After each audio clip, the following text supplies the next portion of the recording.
If you clicked on this video, chances are you are feeling stuck, scrolling endlessly through social media, losing hours of your day, and even feeling anxious when you're offline. Trust me, you are not alone. Social media platforms are literally designed to be addictive. But here's the good news. You can break free. In this video, I'm going to walk you through why social media is so addicting, and more importantly, how you can reclaim your time, your focus, and your mental clarity. Social media addiction isn't just about willpower. It is also about science. Platforms like Instagram, TikTok, and Twitter are engineered using behavioral psychology tricks to hook you. First is dopamine hits. Every like, comment, subscription, follow on social medias is a shot of dopamine, which is your feel-good neurotransmitter. Then over time, your brain starts craving these mini rewards. Secondly, we have the infinite scroll. Have you ever noticed that there is no end to TikTok or Instagram Reels? That's called variable reward scheduling, and that is the same principle used on slot machines. You never know what post is coming up next, and that unpredictability is highly addictive. 3. Social validation. Humans are naturally wired for connection, and social media exploits this by tying our self-worth to likes, shares, and follows, which then creates an endless loop of needing approval. And then fourth, we have fear of missing out. We're scared of missing huge updates, memes, trends, and many other things that social media provides.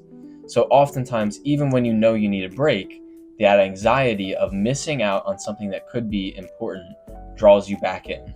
Understanding how social media pulls you in and keeps you addicted is extremely important, because that is how you identify the triggers, which I will talk about in the next one. And now let's talk about how you can start to fight back. The first step to breaking any addiction is awareness. Start by asking, when do you open social media? Why do you reach for your phone? Are you bored, anxious, or lonely? Keep a trigger log for 2 to 3 days. Just jot down what you were doing before you opened the app and how you were feeling. This gives you patterns. And once you see those patterns, you can begin to disrupt them. Make it harder for yourself to fall into the trap. Delete the apps from your phone and only access them through the computer if needed.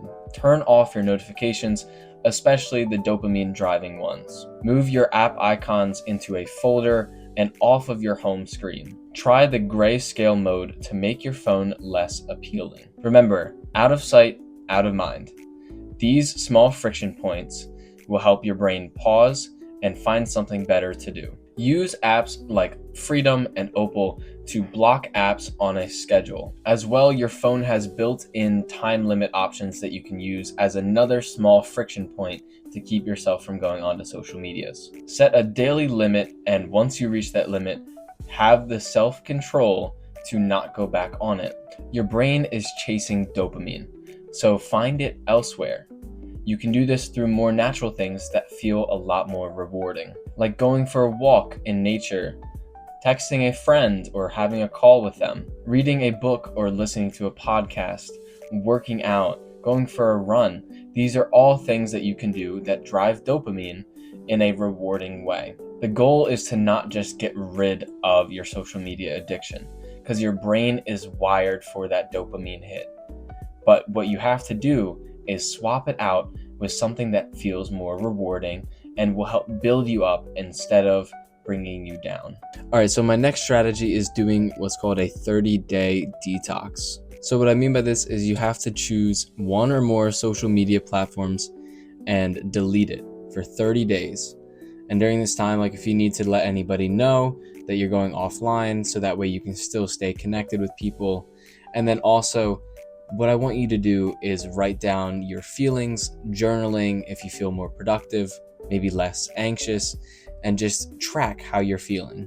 Breaking a social media addiction is not that easy, but it is extremely worth it. It gives you back your time, your clarity, and your focus. I hope that you guys can use all the information that I've given you today to help yourselves break free from the social media addiction like I did. Thank you guys so much, and have a good one.